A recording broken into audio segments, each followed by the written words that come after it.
Nicholas Hodges. Jeff Schuster. Yay! Nick? What's your middle initial? It's A. A. Nicholas A. Hodges. Is that?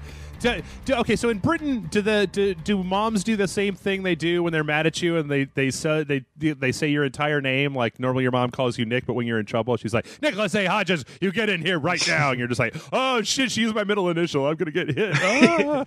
No, actually, she just she says my first name, but she says it in a really Croatian accent. She's like, Nicholas.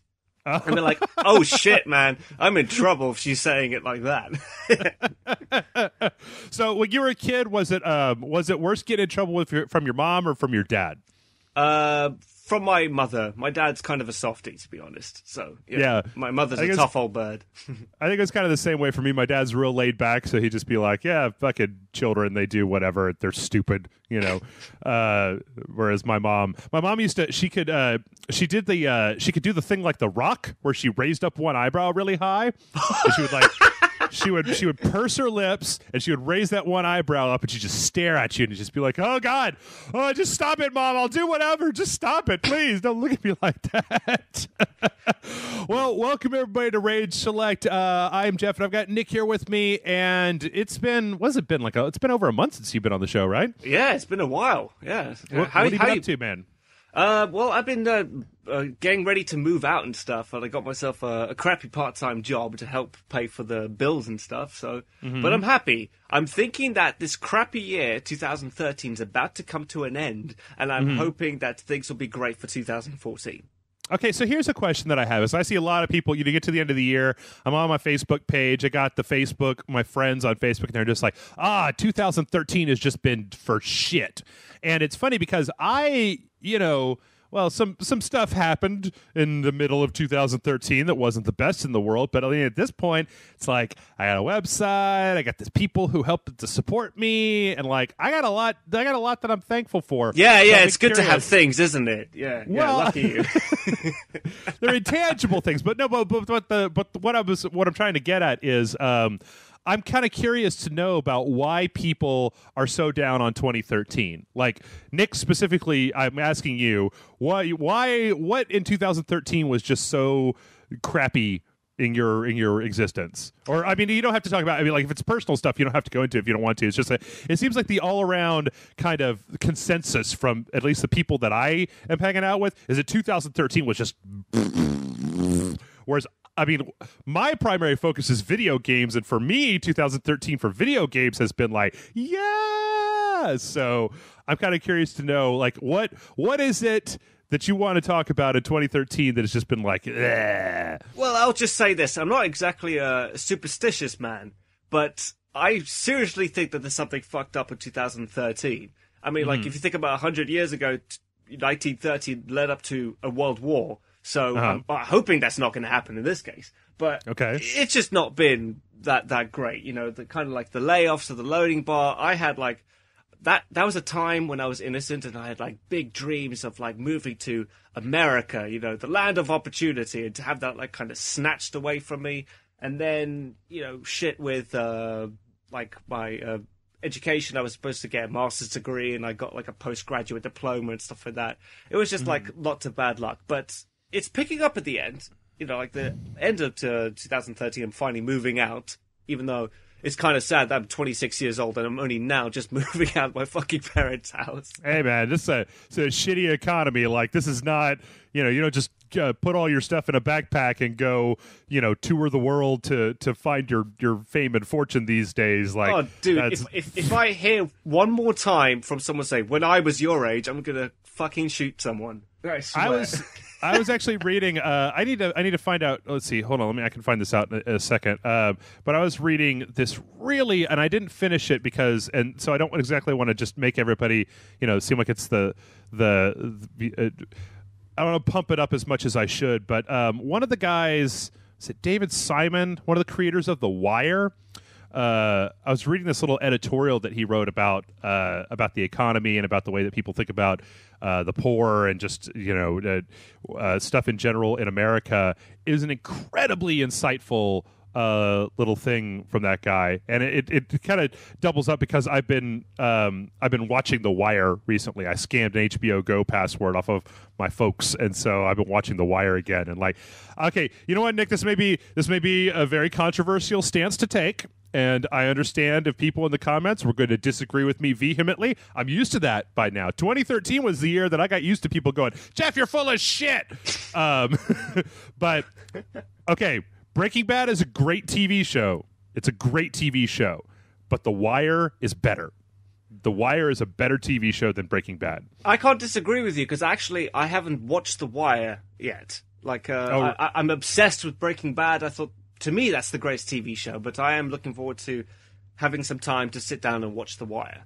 Mm-hmm. Dude, if you can, you should, because that show, I mean, like, the thing about Breaking Bad is that, I mean, Grant is the one who says to me all the time that one of the best things about Breaking Bad is that Breaking Bad is a show where you follow this one person story over the course of, you know, this his journey through this set of circumstances and stuff. But The Wire is like a picture of, I mean, that's a show that's got some fucking shit to say. I mean, the fact that each season focuses on like a different aspect of America is filtered through the town of Baltimore, and that you've got this huge cast of people, and most of them, it's weird because when I watch The Wire, there's a lot of actors on there that I have never seen on anything else before.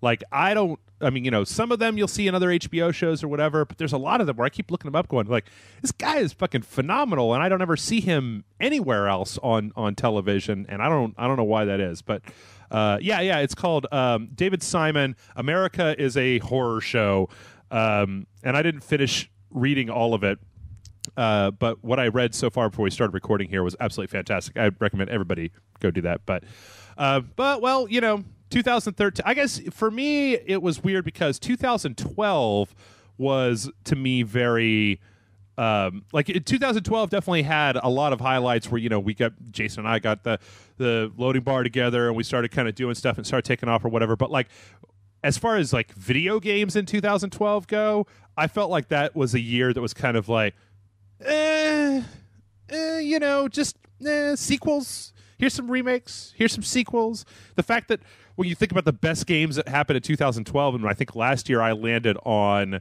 XCOM. The remake of XCOM was my favorite game from last year.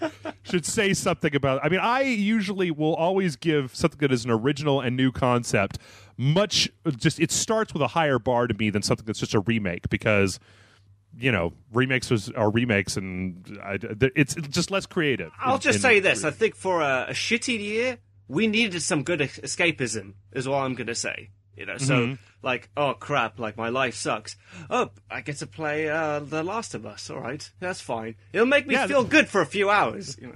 Yeah, The Last of Us is really going to cheer you up, Nick, because the game has such a can-do, forward-thinking attitude, and it really shows you a lot of hope for the future of mankind. Oh, God, thinking about it now, none of my top 5 games of the year have anything good to say about them. There's nothing uplifting of any of them. I just realized they're all people in shittier circumstances than I am. I think I should shut up now.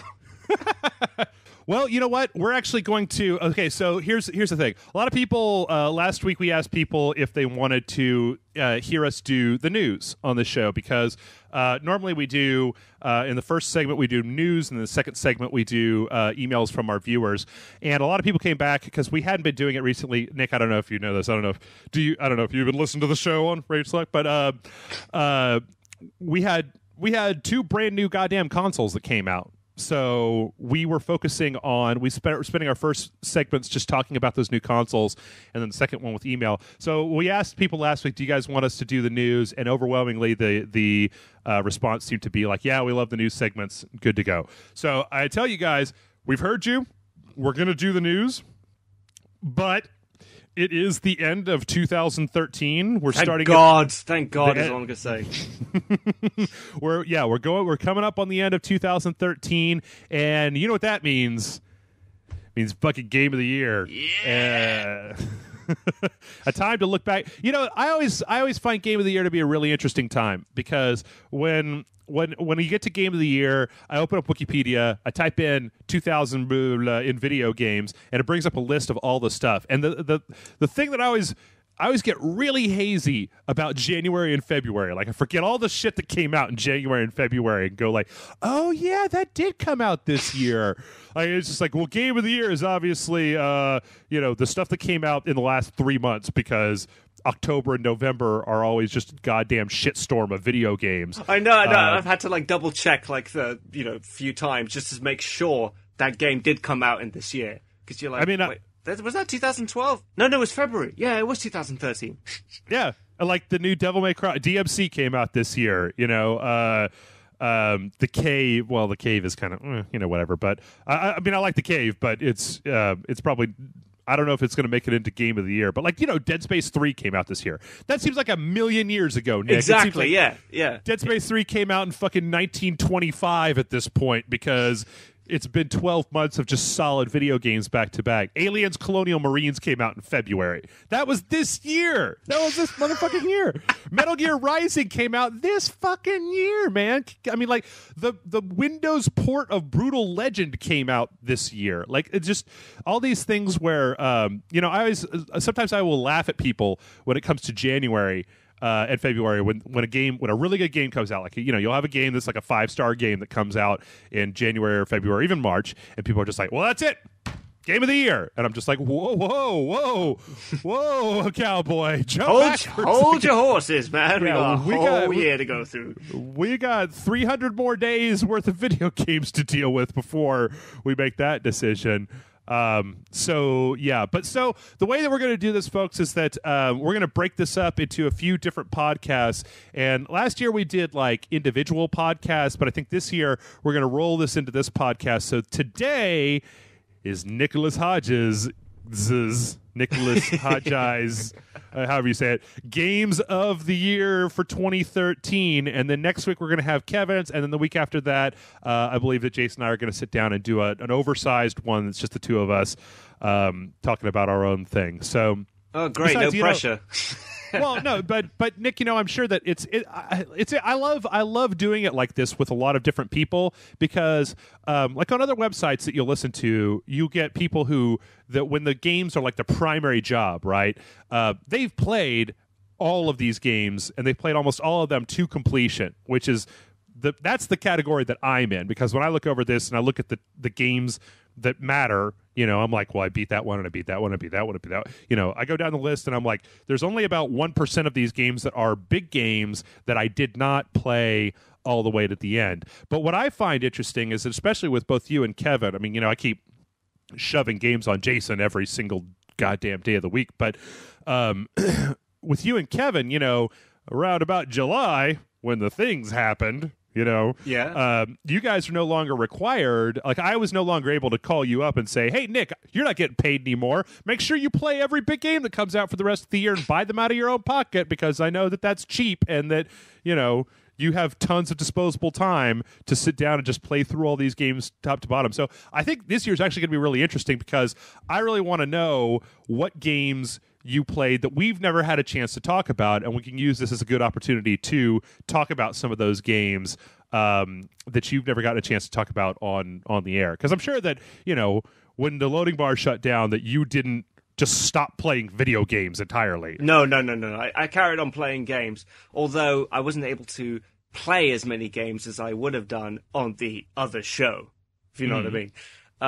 Although there are some regrets that I've had where I was thinking, why did I fucking buy that when I could have bought this game instead?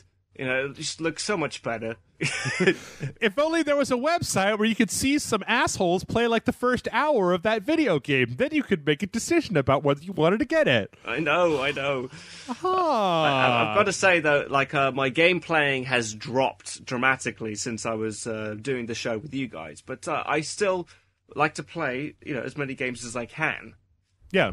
Yeah. Although I wish I got a chance to play Assassin's Creed 4. You didn't get a chance to do that? No. I'm going to ask for that as my Christmas present. But that was the one game this year that I was wanting to play and I haven't played yet. I tell you what, man, if you're probably in a pretty good position by waiting, is if you can get it on Steam. If you can get the PC version, like we played, when it came out, it was just the Xbox 360 and PS3 versions. That was the version that we reviewed. Then when I got the PS4, I upgraded the PS3 version to the PS4 version, and it was just like, oh god, this is so fucking beautiful, man. Like, not to say the PS3 and Xbox 360 versions were ugly. It's just that like the character models were a little bit lower res, the textures were a little bit lower res. One of the big things that I noticed was like when you're doing ship to ship battles, on the PlayStation 4 and I assume on the PC and the Xbox One, when you shoot your cannons, there would be all this smoke that would come out and it would billow away. So you would, after 2 volleys, you'd just be like circling like this ghost ship in this giant fog of cannon smoke, and it was just like, yeah, motherfucker, because that stuff wasn't. I mean, like we did a Patreon video for Assassin's Creed 4 where we were just on an island and we were stalking some guy and we're moving in the little stalking zones, that you have, and all the little individual leaves of the bushes were like blowing and rendering individually, and I was just like, boom, motherfucker, this looks good. Oh, that sounds so sick. I want to play it. Yeah, so if you got a gaming PC that could do that, I highly recommend. You know what? A few weeks ago, there was the Steam sale, and I ended up playing Dishonored on the PC for like 4 hours because I was able to jack all the rendering settings all the way up on it, and that game looks really good. I was recently got BioShock Infinite, and I was playing that with everything all jacked up, and that game is just fucking beautiful. Like, I mean, people on the PC side, they always come to you and they're like, yeah, you should get this on the PC. It really looks a lot better.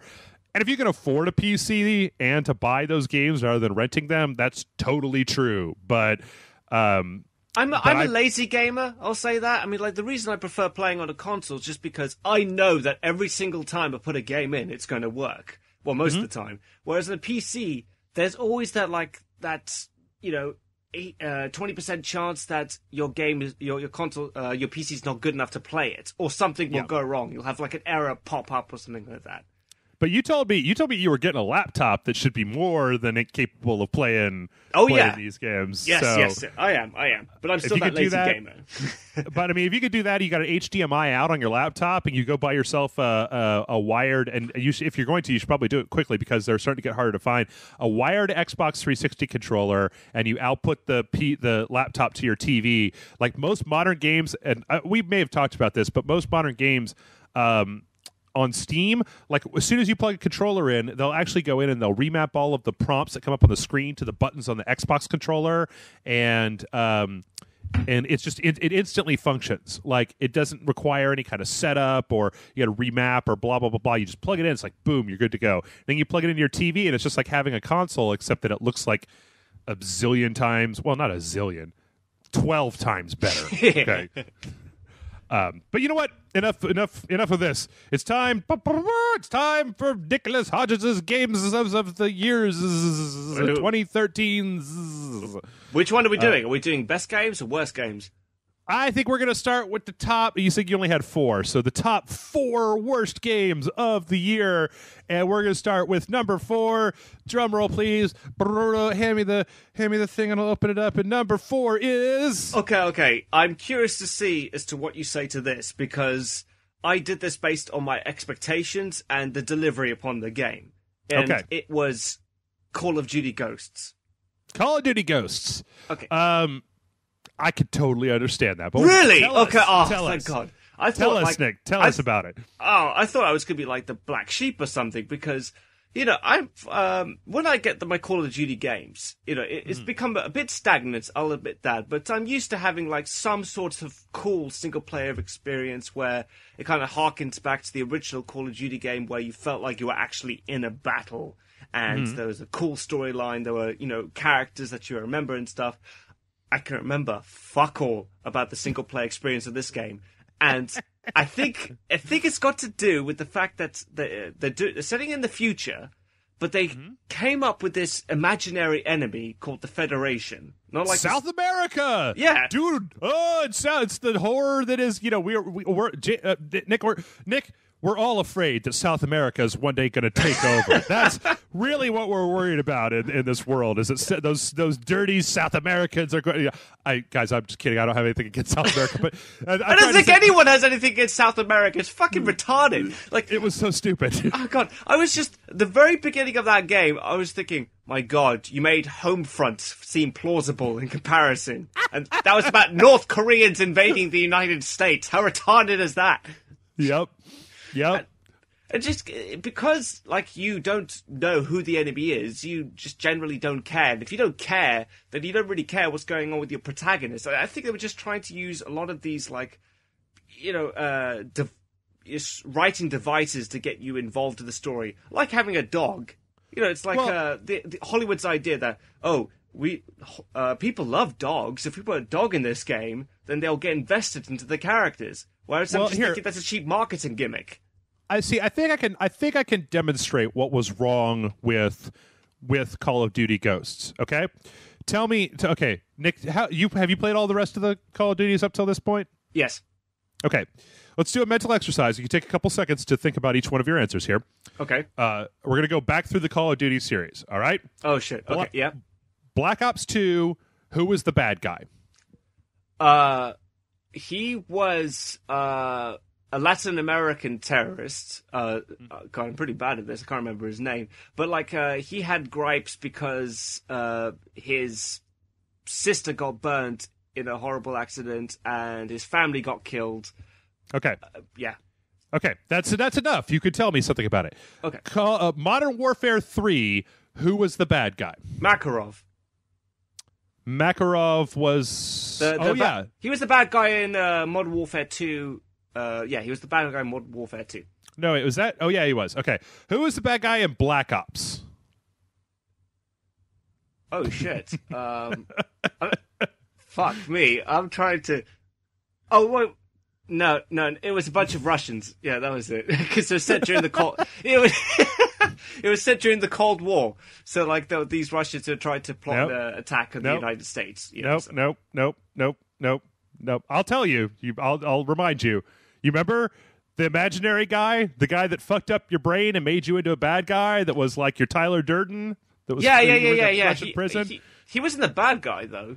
Was he? No, I thought he was a bad guy. Okay, all I'm trying to say here is at this point, there are certain of the Call of Duty games where I can remember the story. I remember the story of Black Ops 2. You went to a futuristic hotel, and then you were fighting drones in L.A. The president was there. I remember a whole bunch of things about Black Ops 2. I remember a lot of stuff about Modern Warfare.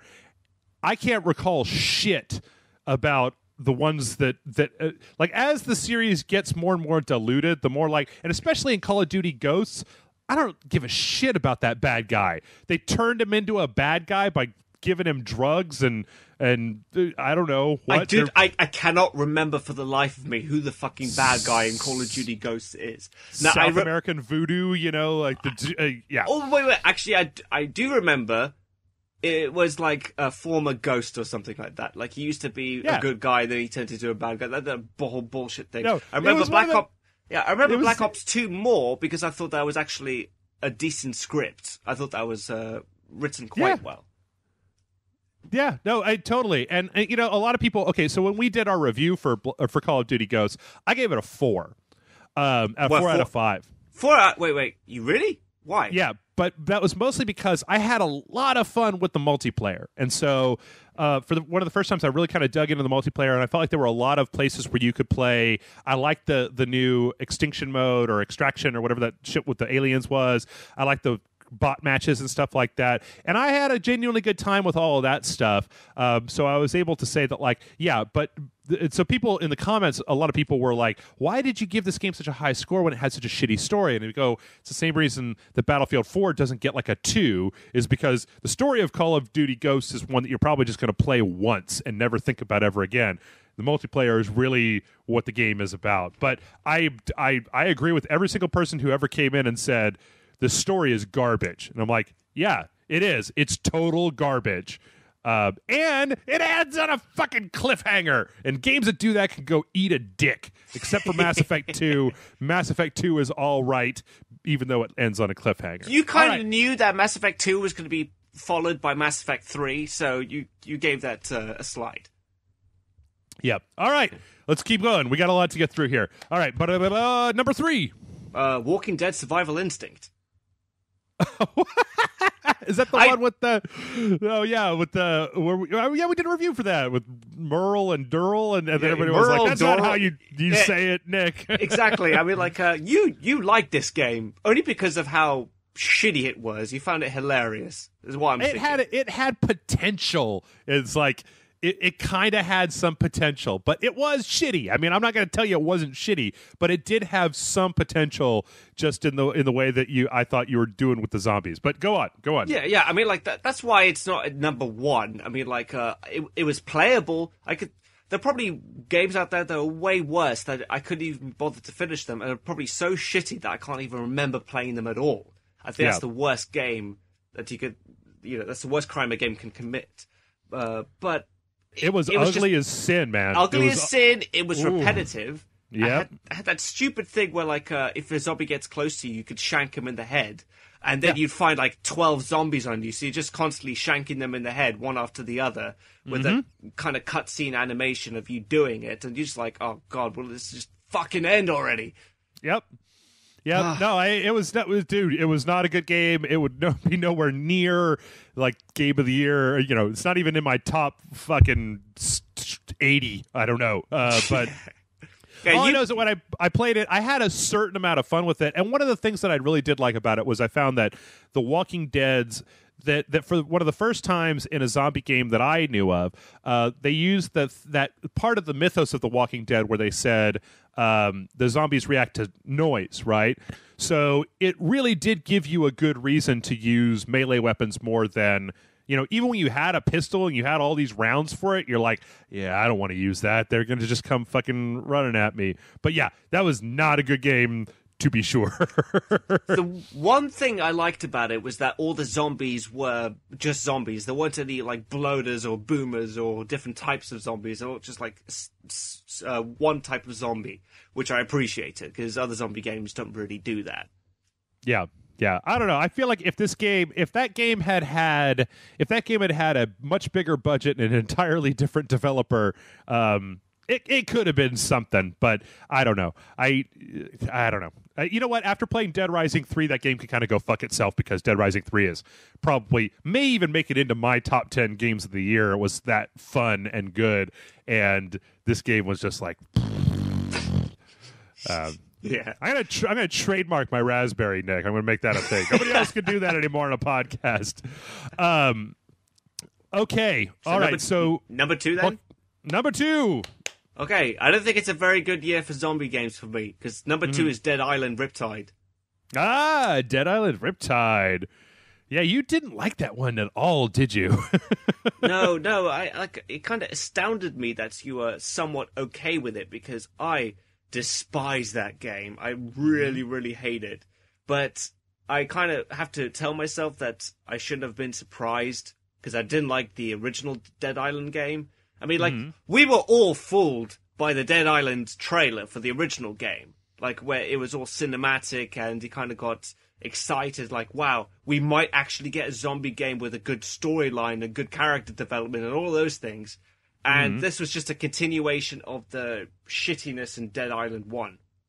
I feel like that trailer, that particular trailer, the original Dead Island trailer, was one of those things where when Dead Island came out and people played it and they were just like, oh man, the trailer had me so hyped and I was always just thinking like, why? I mean, I guess to me it was a good lesson for a lot of people. It was a different time, Jeff, okay? Like, things were different back then. We didn't have a good zombie game. The best zombie games we had was Resident Evil 1, and that was fucking 10 years ago. No, it was more than that. God, I feel old. Well, let's see. When did Dead Island come out? 2011, right? Oh god, yeah, I guess so. It just feels a long time ago in video gaming standards. Yeah, I don't know. I mean, whatever. Blah, blah, blah, blah. But, yeah, I could definitely see that. I mean, Dead Island... The only reason that Dead Island Riptide wasn't the most irritating thing to me is because there have been studies done with, like, you can only remember stuff for... Well, I don't know. Maybe this... No, I'm making stuff up. Okay. I played Dead Island in 2011, and then I played like a billion games, and then I came back and played Dead Island Riptide, and it was like, oh yeah, this is just way more of the same thing. Whatever. I'll tell you what I remember from that game: hitting a zombie in the head with a fucking cricket bat. Again and again and again and again. That was the whole game for me. Just hitting a zombie with a cricket bat. I like to see you. I'm imagining this, like you open up your Dead Island inventory and just everything that's in there is cricket bats. This is a level 5 cricket bat. Here's a level 12 cricket bat. Here's your fire cricket bat. Here's the thing is, I hate cricket. Okay, I despise it. I want to get as far away from cricket bats as possible. There's just so many of them in the game. I have to use them. I can totally understand that. All right, well, you know what? I think that I know what you're going to say, but let's get back to number one. What is number one? Nicholas A. Hodges' worst game of 2013 was... I'm kind of curious as to what you think it's going to be, but, okay, fuck it. Aliens Colonial Marines. Of course it was. It was a shitty game, and it deserves to be at number one for all the hype and promise that it gave out with that preview gameplay footage that looked amazing, and then only for people's dreams to be crushed by what was actually delivered. That's why I'm giving it number one. But in hindsight, I actually think it was a little bit more fun than Dead Island Riptide. But really? Yeah, but it's still shit, though. It's kind of like the Room, of video games, like Troll 2. Like, it's so terrible, there's actually really funny playing it. You know what I mean? Oh, yeah. I still maintain that if you play Aliens Colonial Marines with a friend, like co-op with voice chat, that game is hilarious. Like, it's the greatest comedy game ever created, because you're just like, these guys are doing a really awesome job at parodying everything that's wrong with first-person shooter video games. Oh my God, you're like, everything about that game is terrible, from from characters to the writing. And what's even funnier is that when there's the terrible writing and the plot holes, they point it out in the video game. They actually point it out for you before you even question it, and they never actually answer what is wrong with the fucking game. And also, go ahead. Well, and Michael Biehn, I'm seriously saying this, I think that was like the worst acting I've ever seen in a fucking game in my whole life. Yep. Well, it's weird because he was so disinterested. He was just like, "Oh, it's Hicks. We've saved you," and he's just like, "Oh yeah, hey, what's up?" Yeah, I know he can act in the game because, like, I saw him in Far Cry Blood Dragon, and he was hilarious in that. So I just think that he's just saw right through the script. He's like, fuck it, it's a paycheck. All I got to do is stand at a studio for a few hours, and I get my paycheck. Whatever. I'll tell you the one thing that makes Aliens Colonial Marines worse than probably any other game that you could put on this list is the fact that, according to the company, Aliens Colonial Marines is now technically canon in the Aliens universe.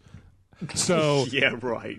These events, I doubt that anybody's going to be making a sequel to Aliens movie anytime soon or whatever. But just the fact that we live in a day where all these companies, they all want to do this, like, yeah, man, we got this total media crossover. We got a comic, we got a DVD, we got a web series, we got these trading cards and the video games, this giant media launch, and it's going to help us to expand the universe. And with a thing like this, you're just like, no. This is like an Elseworlds. This happened in a parallel dimension where everybody was stupid, where the future made everybody really dumb. I like to see them try to make it canon. I think they want to get rid of it as much as we do, like, forget about it anyway. So you guys have heard it here first. Nick wants Gearbox to make Aliens Colonial Marines 2. He's a big fan, and he'll be the first to the store to buy it. That's what he just said, right? Absolutely, right? Yes. Oh, all right. Well, enough of this terrible horror show that is crappy games of 2013. Let's get to the best games of 2013. So Nicholas Hodges, numbered 5 top games in 2013. Let's go to the board. Survey says Dead Space 3. Ding, ding, ding, ding. Okay, I admit it. Not the best storyline. In fact, the ending was kind of shoddy at best. But It was so much fun to play, and I love the co-op in it, and the fact that you can upgrade your weapons and you can like experiment with the best ways of killing necromorphs. I just absolutely adore this. I have replayed it several times. I think it's great. It's one of my favorite horror games. Does Space Elton John get less ridiculous the more times you play Dead Space 3? Yes. Okay. Because when he first comes in, I'm like, that guy? I always found it weird in the whole Dead Space universe that the religious zealots were kind of the real bad guys, because, you know, the necromorphs couldn't exactly talk, right? They couldn't psychologically manipulate you by coming in and being like, don't you want to be a bone penis monster? And you'd be like, no, dude, bang, bang. Like, but so you had to give some kind of narrative face to this monster stuff. And so what did they do? They created this cult of insane people who are just like, well, yeah, I want to become a fucking bone monster, obviously. Like, what are you, stupid? That sounds great. Well, they must be retarded, because there's quite a few points in that game where the religious fanatics are actually seeing necromorphs for the first time. And they're like, holy shit, what the fuck is that? And they're really scared. I'm like, what did you expect, guys? Come on, you're fighting like zombie aliens. Of course they're going to be like that. The necromorphs, they just have really good marketing. So they got them to make them that giant, swirly, like spiky Washington Monument thing that they've got, the markers or whatever.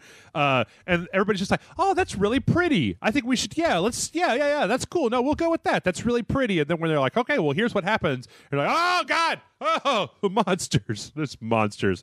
Well, that's cool. I haven't had a chance to go back and play the game since I originally played it, but I do remember having a good time. I always wanted to go back because when I played it, I never got a chance to play it co-op all the way through. So I never saw the from the perspective of Carver, right, the other guy.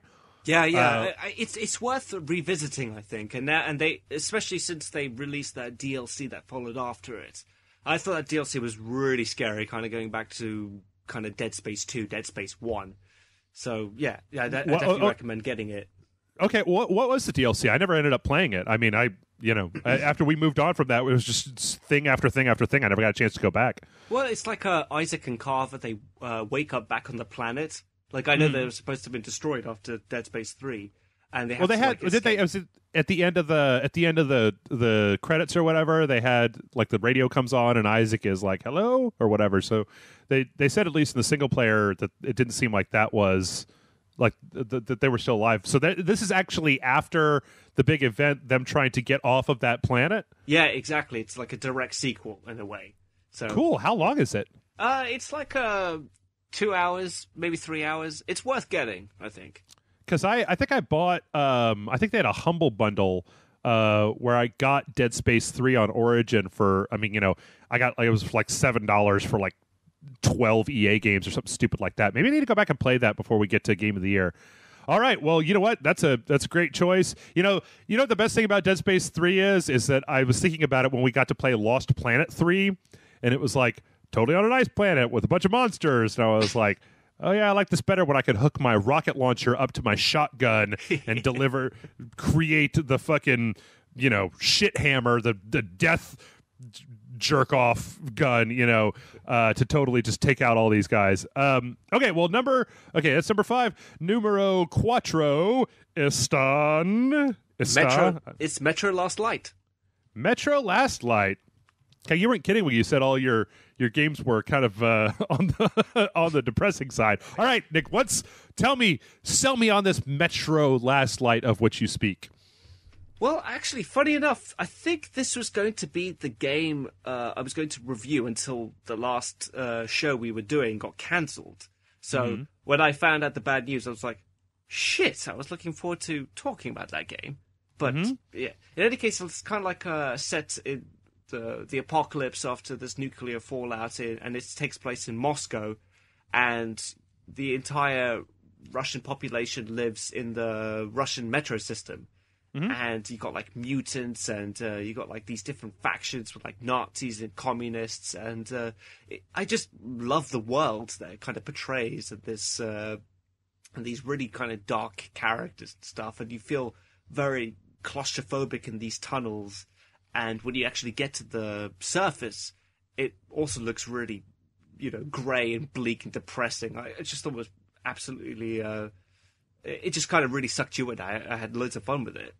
It was really fun. It was kind of like a weird, like Eastern European version of BioShock, if I remember correctly. Like I got kind of a BioShock vibe off of a lot of the different mechanics of, the bullets and the guns and that kind of stuff, and the way that you could do a lot of stealth stuff in there. I really appreciate it when a game will let you, will give you the option at least to do stealth stuff. Now, some people wrote in when we actually looked at this game, and they said that, like, did you play Metro 2033? I did, but I never finished it. Yeah, they actually said that, like, because that was the only thing about Metro Last Light that was a little bit weird, was the fact that it was like there was a lot of the story that made me feel like, dude, I am missing something huge here because I haven't played Metro 2033. I actually went back later on to read Metro 2033, the wiki on it, just to kind of figure out what I had missed. But yeah, I really liked what I got there. Like, I feel that's an interesting universe that I would definitely like to see more of in the future. Just because, yeah, but then it also gets you thinking about Stalker, and I'm like, man, Russian people are real into making these first-person shooters where everything's all fucked up and crazy. Well, if you look at Russian history, you can kind of understand why. That's what I'm going to say. Absolutely. So, Metro Last Light, yeah, that was a good one. I always feel also like when we get to this point, we start talking about some of these games, and like I feel like, I really need to go back and play replay some of these games, at least just for a minute, to get just get caught up back on what they were. But I'll be honest with you, I haven't replayed Metro Last Light recently, but it still stayed with me after I played it, so that's why I think I carried it over here. Made a good impression then. Yeah. There you go. All right. Well, let's keep moving on. Number 3. It's number 3. It has to be, of course, BioShock Infinite. BioShock Infinite. Oh my God, I love BioShock Infinite so much. So much. All right, tell me what you love about BioShock Infinite. Let's just say, if I'm like, BioShock Infinite, Nick, what's BioShock Infinite? I don't even know. Why should I play this game? Just looks like Call of Duty, but you got magic powers. Pretty much. It's like set in a dystopian world, but it's kind of utopian at the same time. It's definitely the prettiest out of all the games I'm going to be putting on my Games of the Year list. Mm-hmm. It's like everything's really sunny when you arrive, and then you're like, hey, there's no black people here. What's going? Oh shit. Okay. I'm in that kind of game. Oh, son of a bitch. Yeah. But I love it when any game or movie has like elements of like parallel universes or anything like that. Mm-hmm. So like it had like a lot of deep things going on in it. So, and the kind of message it was trying to get across. I mean, I remember when we reviewed it, we had to have like a whole separate audio segment just talking about like the implications of what the game was trying to say, and kind of do a little spoiler on the content of the game as well. Yeah. A lot of people, actually, we have an email that we'll get to later on that kind of asks us a little bit about something about that. But so BioShock Infinite, did you play the DLC for it? I unfortunately did not. I was hoping to do that at some point, but I never got around to it. Is it good? Well, I didn't play the Arena Challenge one, the Clash in the Clouds or whatever that is, but the Burial at Sea DLC. Oh, it was really good. The only thing that pisses me off is that it's only a couple of hours long, and the Burial at Sea is actually a 2-parter. So when you get to the end of that first part, it's actually it's a cliffhanger, because there's going to be a second part that ties into what's going on there. But like, it's funny how even in that little 2-3 hour piece of DLC, it is not very long. A lot of people were pissed off at having to pay like it was $15 for that. It's $15 for that one piece of DLC, but it's $20 for the entire season pass. It gets you all of it, I think. So if you're going to get it, just do the season pass. You don't want to pay $15 for the first part, $15 for the second part, where you can pay $20 for those 2 parts and the other thing. But when it got to the end and they kind of did their like, here's what's going on, and I was just like, what? Mind blown again? Like every time BioShock gets to the end of something, I'm just like, and then my mind explodes. I'll be honest with you. I didn't really like BioShock 1 and 2 that much, But for some reason, Bioshock Infinite like strikes a chord with me, and I was really like enveloped with this world, and I was really interested in these characters and stuff. So yeah, I definitely think it deserves a spot on best games of the year. Okay. All right. Well, here we go. We're getting close to the end. Number two on Nicholas's games in 2013. Blah, blah, blah. Just go. Okay. I can't do it anymore. I was kind of torn between number 2 and number 1 because I love them both, but I have to stick with being a video game critic. I think number 2 has to be The Last of Us. The Last of Us. You better be careful because now that you've said that, the co-host 3000 might be coming to murder you. I was wanting to put it at number 1. Believe me, I was arguing with myself in the mirror for like an hour before you called. You're like, Nick, you son of a bitch! Shut up! Is it like a Tyler Durden thing where Jason shows up, like spectral Jason? He's not actually there. Sometimes you imagine that we're talking, and it's like Jason there talking to you. You do know that Jason doesn't live in England, right? So there's no way that he could come to your house. Like, I don't know if you're just seeing visions of him. I'll tell you what, I wish sometimes Jason was a figment of my imagination, but because that would explain why he's slagging me off too much, but unfortunately he's a real person. No.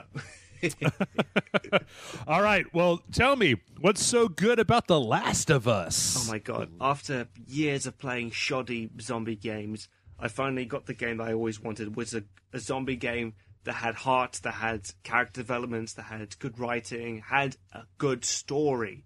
That's what I've always wanted in a zombie game. So when everyone was going on about Left 4 Dead, how amazing that was, I was like, yeah, it's a fun shooter, but that's not what I want. I wanted to have like a Walking Dead equivalent. And for the longest time was like the Walking Dead Telltale game. That's what I thought was the ultimate zombie game until I played The Last of Us. And I'm so desperate for like there to be a sequel because I love to continue being in this world and seeing what continues after you play it, the original. How many times have you played through the game? 5 times. 5 times? Yeah. Wow. 5 times. Did you play the multiplayer? Nope. I just replayed that single player again and again. I mean, like, nice. I knew it was going to be on my on one of my top spots of Gamers of the Year when you see like a major character dying off in the first 15 minutes of the game, and you're just like heartbroken, and you're like, oh my god, games never gripped me so quickly. Mm-hmm. That sounds dirty when you say games never gripped me so quickly. Yeah. So The Last of Us. Well, you know what? I'm pretty sure that's going to be within the top 5 of a lot of us for Game of the Year. I'm actually having a really hard time because, like I said, at the beginning when we were talking about 2013, you're sitting here and I've got my hands full. I'm like, I've got here's The Last of Us, there's BioShock Infinite, and here just like, oh my god, what are all these good games? Like, which one? Like last year, it was the sort of thing where I was, you're like, okay, well that one was pretty good, this one was okay, and this one whatever. This year, it's like there's at least a few dozen games that are all just like, no, I want to be in the top 10. No, I want to be in the top 10. I want to be like, it's last year. I feel like it was not as difficult to cull out what the top 10 were. And this year with games like The Last of Us and BioShock Infinite, and what I'm sure I already know your number 1 game is, there's just this mountain of horrible zombie games clawing to get into my Game of the Year house. And I have to keep shooting them in the face with the shotgun going, no, get back, you zombie game asshole. Well, you know what? I'm pretty sure that I know exactly what your Game of the Year is going to be. So let's count down to Nick's Game of the Year. It's obviously Fuse. What? Fuck you? No. Xenoclash 2. No. Okay. It's obviously Guacamelee. It's obviously GTA 5. Grand Theft Auto. The reason I was torn was because I remember saying on multiple podcasts with you earlier on during the year that I was just convinced that no. Last of Us, that's going to be Game of the Year. I've already seen the trailers. I'm convinced that's going to be the best Game of the Year. But even I can't lie to myself, GTA 5 was innovative. It had done things like on a bigger scale, more epic, like things that I think video games should strive for, pushing the boundaries and the comfort limits. And it was a game that had, something to say. There was And the thing that it said was, Trevor is fucked up, man. Yeah. That was the message of Grand Theft Auto 5. Trevor Phillips is a fucked up individual, you guys. One of the things I love about the GTA games is that they take the piss, not just out of conservatives, but out of liberals as well. I mean, like, they're both, in a way, idiots, these political groups. But that's what I love, is that it's not really biased. And it, like, just makes fun of, modern culture as a whole. And that's what I love in a game or a movie, is if it can, just point out the flaws of our society. So, let me ask you, did you play the multiplayer? I did play the multiplayer. What did you think about the multiplayer? I thought the multiplayer was all right. I had some fun with it, but like, I enjoyed the single player experience a lot more. I'll just be honest. Sure, I think that's totally legitimate. I mean, I feel like the multiplayer. There was actually a lot of people out there. It's been this question that's come up multiple times, and you know what, Nick? I don't think I've ever asked it while you've been on the show, so I'll put it to you now. Now we're talking about Grand Theft Auto 5. There's some people who have said that Rockstar intentionally delayed the multiplayer section of Grand Theft Auto 5 so that when people were evaluating it for critical score, that didn't count against the single player. Do you give any credit to any credence to that they intentionally took it out because they knew that it was okay, but that you didn't want to have an only okay feature in this game when it was going to be evaluated for score by critics, that you wanted them to look at it and just go, oh my god, this is totally amazing, instead of like, oh my god, this is totally amazing, and the multiplayer is not so amazing, so we're going to knock like a half a star off because it wasn't really that good. Do you let any credence to that? It sounds like a very intelligent argument, although I'll just say, like, if it was me reviewing the game, if I didn't like the multiplayer at the time, then I just would have discarded it and just talked about the bulk of the game, which is obviously in the single player experience. Okay. All right. Cool. Well, there you go. Nicholas Hodges, number 5, Dead Space 3, number 4, Metro Last Light, number 3, BioShock Infinite, number 2, The Last of Us, and number 1, Grand Theft Auto 5. I mean, like, it's just like what I was saying. Well, what I want to know is, like, how far am I off from your games of the year? I mean, like, do you agree with this list, or do you think I'm talking up my own ass? Oh, dude, like I said before, the thing is that I probably have a much bigger starting list of stuff, to the point where I think that some people may call it cheating. I don't know. You guys can call it cheating in the comments before we've even done it. But when I do my game of the year, a lot of times I like to split download-only games from disc-based games. I got to tell you that of the things that you have on your list, I'm positive that Grand Theft Auto 5, Last of Us, and BioShock Infinite are all going to be somewhere in my game of the year top 10. Of course, yeah. Now, Metro Last Light and Dead Space 3, like I said, I've got a much bigger starting chunk of stuff to deal with, so I don't know. Like, I have yet to, because what I'll do is I'll sit down and I'll make a list of every game that I've played over the year. And then I'll start just moving stuff up. Like, here's up, then down, and then this one goes up. This one goes, this one, this two, this one's, no, this one. And eventually I'll come out with I'll move up that list until I get to the top. And then at the top of that list, I'll sort out the top 10. I think that there are a few games, like I said, I think I'm going to go back and I'm going to play a little Dead Space 3, and maybe if I can get my hands back on Metro, I might play it. I think that there are a couple of things this year that I liked more than that, especially things that came later in the year, stuff that you might not have had a chance to play. Like, I just like to ask. I think I remember a time when you were saying that you did not give a shit about The Last of Us because you were sick of zombie games. Do you remember that? Sure. Mm-hmm. Yeah, absolutely, I do. And it's on your games of the year list. It's probably going to be because it's a solid video game. The thing is that the thing that I have a really hard time explaining to people about The Last of Us and about my opinion about stuff is that I think that the story of The Last of Us is an incredibly well executed story. But I think that if you boil that story down to its components, that it is not a story that I haven't already seen a whole bunch of times before.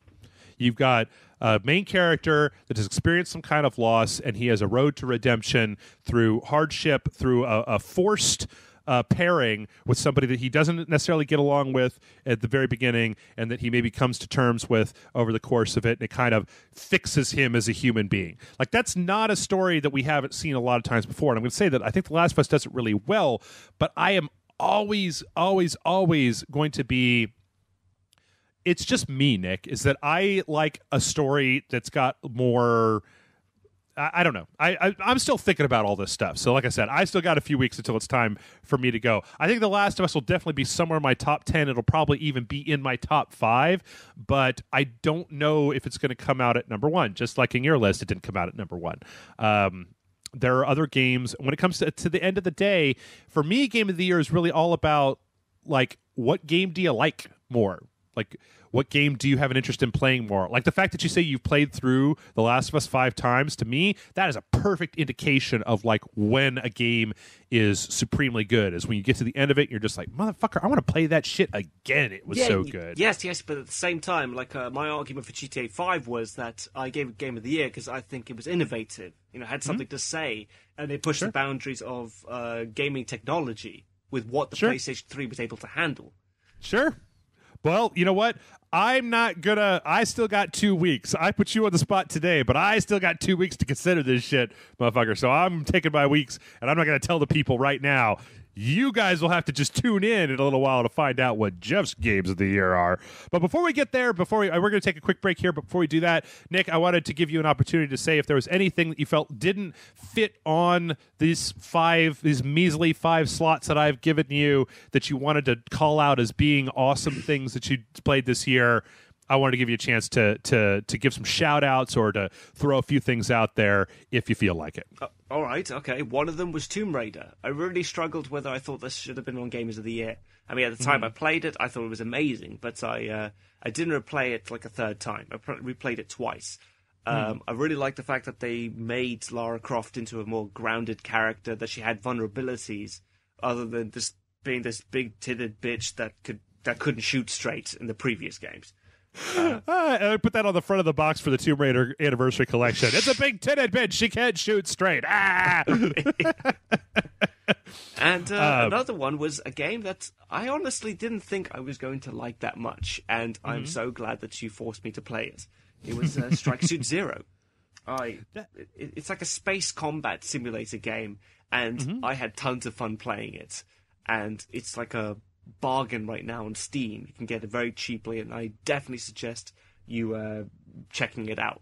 Yeah, that was Strike Suit Zero was this is January 23rd that was released. It's one of our first games this year, and is another one of those games where it's just like it had some problems, definitely, but it really, I feel like, oh God, it's why I'm so excited for Star Citizen, Nick, is that I'm like, there is a whole genre of games that is doing shit in space, and we just don't get those fucking games anymore, flying around in space and blowing shit up. And like, I don't know when it was that we as a culture fell out of love with like flying around in space and blowing shit up. Maybe it was when that Wing Commander movie came out that nobody liked, but I've never seen. Oh yeah, with Freddie Prinze Jr., right?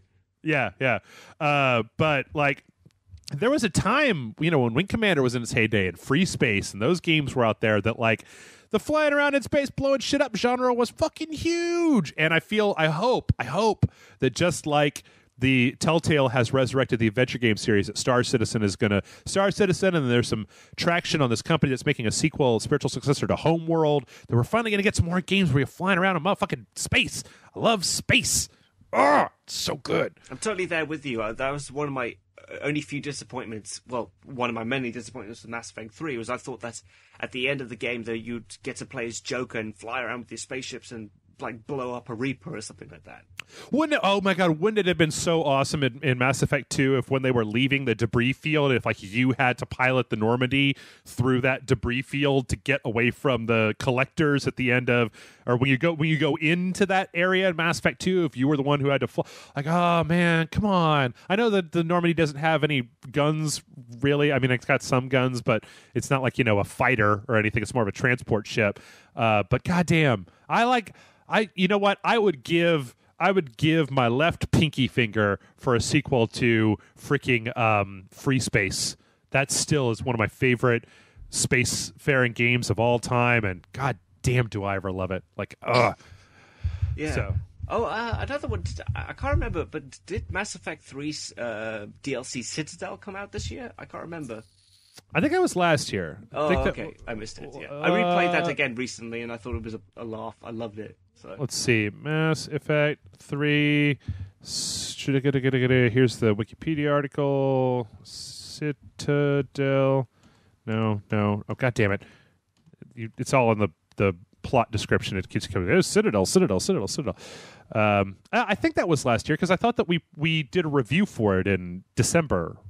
Maybe. I don't know. Maybe it did. Maybe it didn't. No. I think we did for Leviathan and a couple of others, but I can't remember. Citadel. Oh, no. Yeah. March 5th, 2013. Citadel. Yes. Okay. Yeah. That one. Mm-hmm. I absolutely love Citadel, and I kind of wish that was the ending of Mass Effect 3. It's a lot funnier than I thought it was going to be. Like, I thought it was just going to be another generic, Mass Effect DLC with a cool mission and all of that. But it's. I think you were the one who first turned me on to it. But when we were doing, there was a time when people would come up to me later on, like especially in early to mid 2013, they'd be like, "Oh, are you still upset about Mass Effect 3?" And "Oh, fucking Mass Effect 3." And I went, you know what? Like, between the extended cut and Leviathan and Citadel, if you can get Mass Effect 3 with all of the DLC, that fixed a lot of the issues that I had. Like, not fixed, but it at least assuaged it did a lot towards getting it more, like, I still think the ending is a little bit weak with the kid and all that stuff, blah, blah, whatever. If you haven't played Mass Effect 3 by now, what the fuck is your problem? Stop listening to this, go play Mass Effect 3. But, like, if you could play Mass Effect 3 and you had from the very beginning all the From Ashes DLC, the extended cut ending, Leviathan, and Citadel, chances are that you could play all of that. And when you got to the end of Mass Effect 3, you would be like, I don't know what everybody was talking about. That was, it wasn't the strongest in the world, but it wasn't like the worst. And I honestly think that's that's very true. And when I went back and played it, it's still got problems. You still got the stupid, the quest system is all stupid shit. Where you over here to be, I lost my locket on Rigel 12. You go, hey lady, who are you? You are no. Here's, I got your locket. Oh my God, get away from me, you crazy person. So, yeah. All right. Well, you know what? We're going to take a break. God damn it, Nick. I've been trying to get this podcast down to like under 2 hours, and I just don't know how to do it. I like talking too much. It's a problem. But we're going to take a quick break, and we come back. We are going to answer some of you guys' emails. So stay tuned, and we will be back momentarily.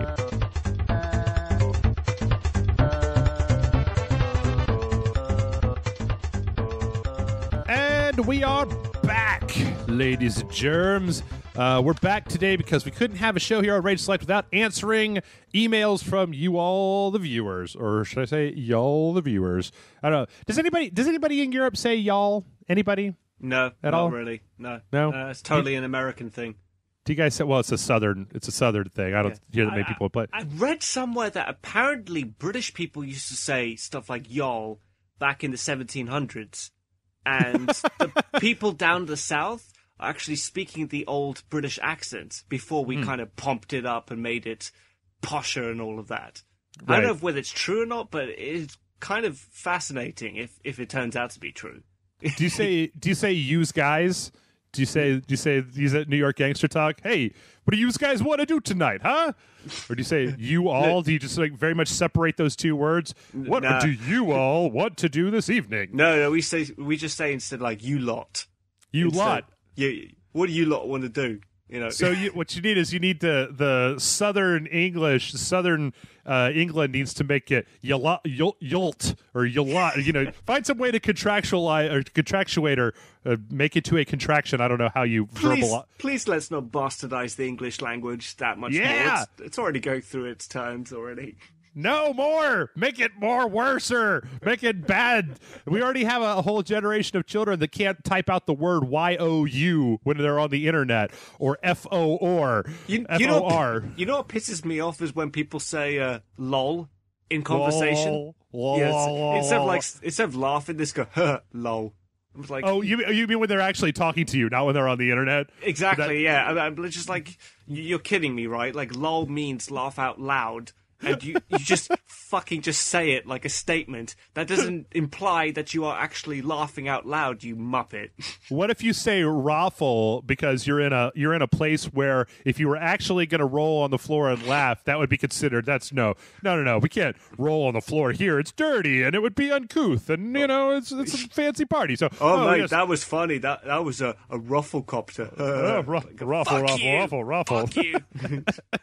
Yeah, seeing internet speak like filter back into the culture. Like whenever you're out in public with somebody and they have to go to the bathroom, they're like BRB, and you're just like, fucking say the words. It's not that many more calories. Just say, I'll be right back. Not a problem. But then you know what? Whole generations of people don't have any idea about how to use a semicolon either. So whatever. Exactly, yeah. Get up on my grammar Nazi high horse. All right, folks. Well, let's take a look at some emails. If you want to email in, mail@rageselect.com is the email address. There should be a link below in the description for this on YouTube, or if you're on the website, there should be a hyperlink below that you can just click on and email us with your questions. Keep in mind that we don't need to just get video game questions. We've actually had a few people who have started entering in some non-video game questions, but we're a little bit light this week just because Kevin and I recorded late last week and you and I are recording very early this week. So we're not going to have as many questions as we used to, or as we normally do, but we do have some questions. So let's start out with the first one. This one is from Bruce, and Bruce says, hello, Jeff and Nick. I heard Spill.com is going down and was wondering if by that happening you could reclaim your happy hour videos or at least ask what's going to happen to them. I'd hate to see all that content disappear. Now, I haven't made any kind of direct statements about Spill going away. I think it's a real shame because there's plenty of people over there that are super good at their job and really talented that are good friends of mine, and we hang out all the time. As far as the videos go, I would love to be able to get a hold of them, but that's not really my choice. I mean, I can try. I can see what I can do. In fact, I'm going to try to make some inroads to see what's going to happen. But like I said when we started this thing up, I don't own any of that, you guys. That's belongs to a company, and if they don't want to talk to me, I can't really do anything about. All I can really do is ask. But I mean, I'm with you, Bruce. This is 100 videos. There's fucking hours and hours and hours of content going on over there. I'd love to be able to get that shit back. Well, yeah, take it back. Think about all the hundreds of hours you poured into those videos. Yeah, you'd want them back, right? I do. I really would. I mean, but the thing is that it's just not up to me. So, like I said, I'm going to try to. I tried before to make some inroads, and it didn't really work out. I'm going to try again and try to make some inroads. But if, like I said, if they don't want to talk to me, and it's not even anything. It's not even anything that is up to the Spill. It's not even anything that's up to Spill. It's up to Hollywood whether they want to talk to me about letting me have those or letting me buy them or any of that stuff. And so all I can really do is ask. And if they say no, I mean, okay, here we'll do a thought experiment. Nick, you're going to be me. So pretend you're Jeff. Just put your hands on your face like you've got a big beard. Okay. Pretend. Okay, so all you're right. Jeff, and I'm Hollywood.com. Now ask me for the loading bar. Listen, I heard that you guys were shutting down. Okay, my beard doesn't mess up my voice like that. Sorry, I was just covering my mouth with my hand. Okay. Okay, pretend. Just pretend. Okay. All right. Right. Yeah, I heard that you guys were shutting down Spill.com, so you don't need those happy hour videos anymore, right? Because you're not just gonna throw them away. Yeah, so. Could we have them back? Because I know a lot of people are oh, okay. Oh, so this is your kind of shtick, right? You like to be kind of dickish with things. You like just to take them and then just use them all up and then let everyone else have them. No, wait, I can't. No, somebody over there maybe listening to this podcast. I don't want to. No. But it's just a question of if you talk. I mean, I've had a lot of experience with companies. I'm older. I used to work for a bunch of big companies, and you kind of come to this point where if you ask for something and that company is just nope. Well, at that point, there's not really much that you can do outside of that. Is you could say, well, you could say, come on, and they could be like, no. It's come on. But yeah, that's about all that you can do. And a lot of times those corporate types, they don't really respond to come on as well as, if your friends do you want to go to the bar tonight? They're like, no. You're like, come on. You're like, no, dude, I'm really tired. Come on. All right. I'll go for an hour. It's like, yeah. That doesn't really work in the corporate the high-priced corporate financial world. So it certainly works with you. I'll say that. It doesn't take that much to invite you out for a drink. You don't even have to. You don't even have to put the come on me. It's just like, Jeff, do you want to get a beer? Yeah. Oh, what, now? I got some in my fridge. Do you want to go somewhere, or what do you want to do? You'd be like, let's do both. Yeah, let's do both. Here's a roadie, and then we'll go to the bar. No, I don't actually drink in my car. Yeah. So there's that, and like I said, a lot of people have made a lot of public stuff, and like I said, I'm really sad to see some of the fine folks that I know over at Spill that aren't going to be around anymore. And you know what? I may interest you to know this, Nick. I listen to Spill all the time. Those guys have been podcasting for so long. Oh, yeah. Really? Those guys have been podcasting for a long time. I like to listen to the way that they do stuff. And when I walk my dog, I listen to podcasts. And, so it's no secret that I'm a fan of Giant Bomb. I listen to their podcast, but that only comes out once a week.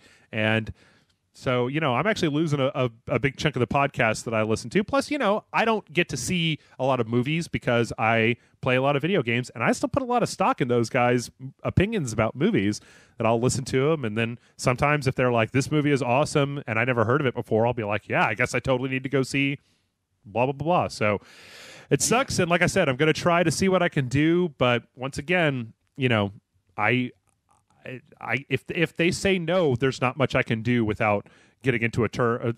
Some people will be like, just put it all up on a web torrent, and I'm like, yeah, and then I'll totally get sued, and then we'll have to shut down Rage Select. No, it certainly is a shame because there's quite a few of our mates that are working on that website, and I definitely wish them all the best.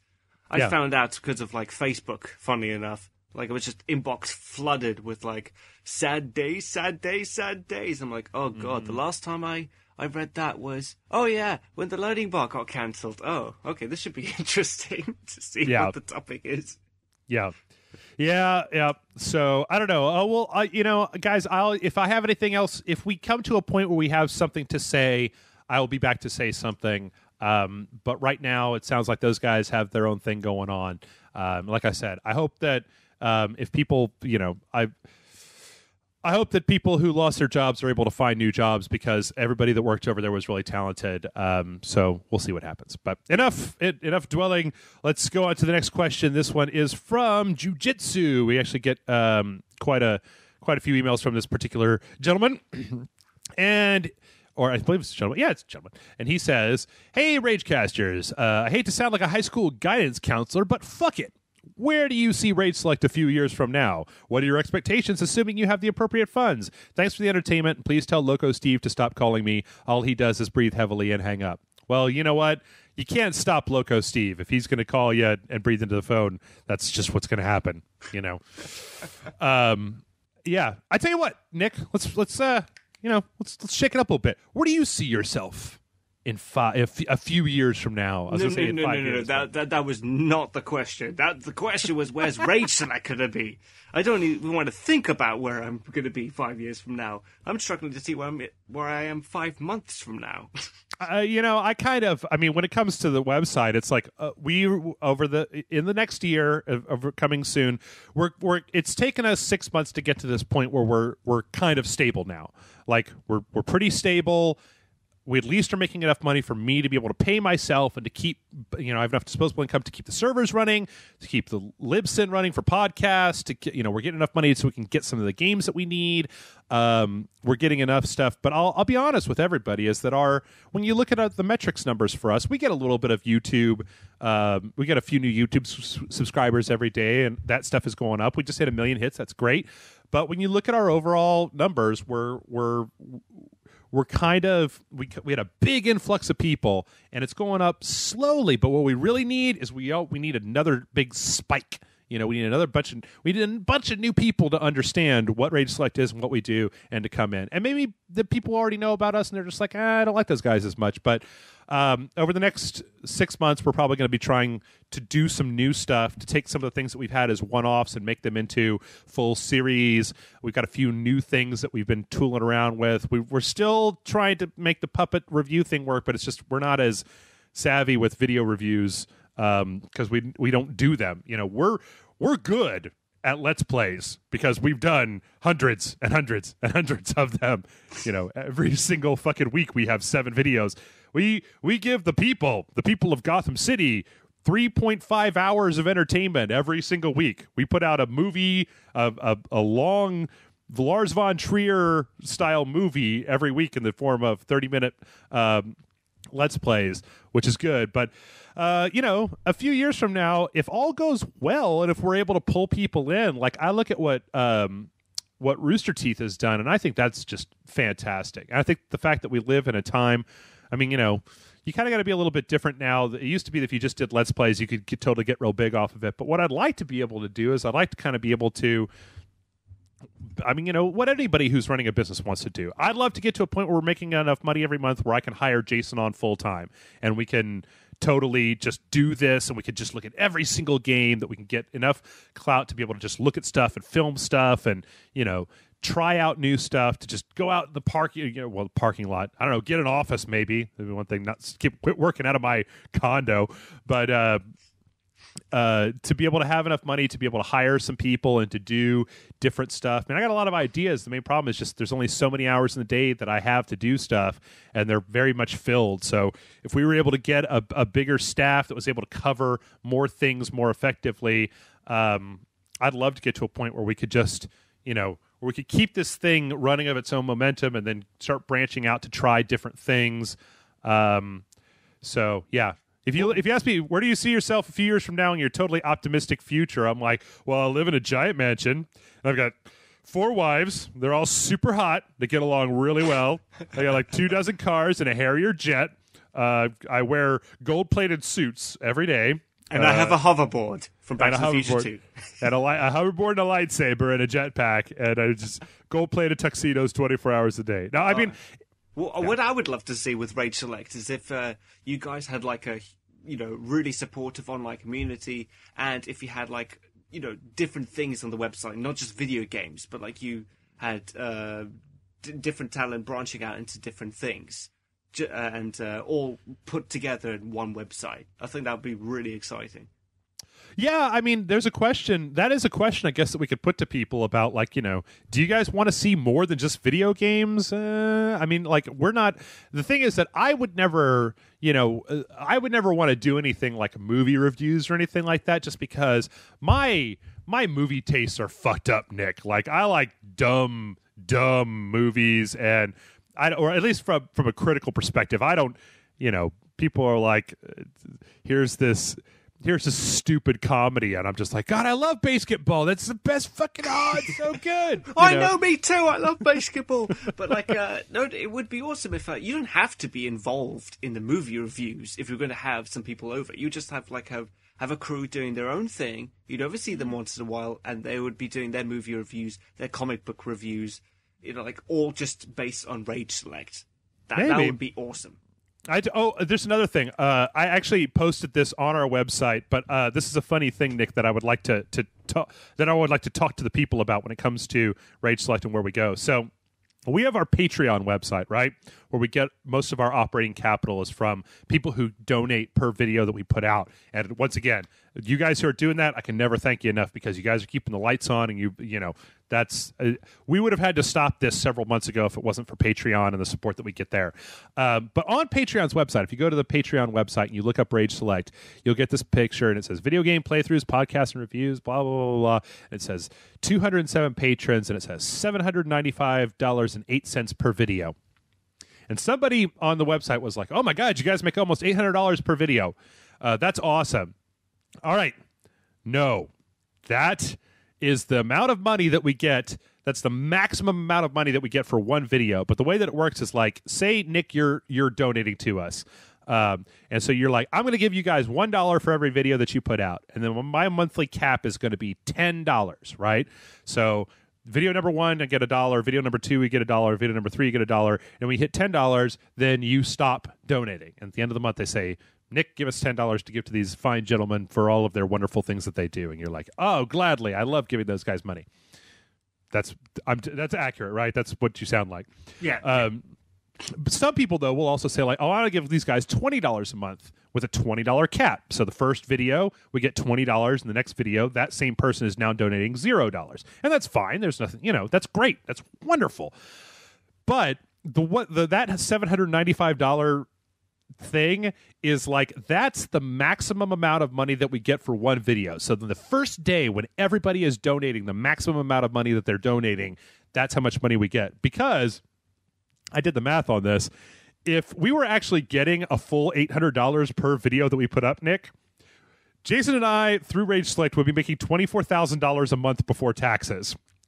If we were making $24,000 a month before taxes, you can bet your fucking sweet bippy that we would have more than one 30-minute video every day.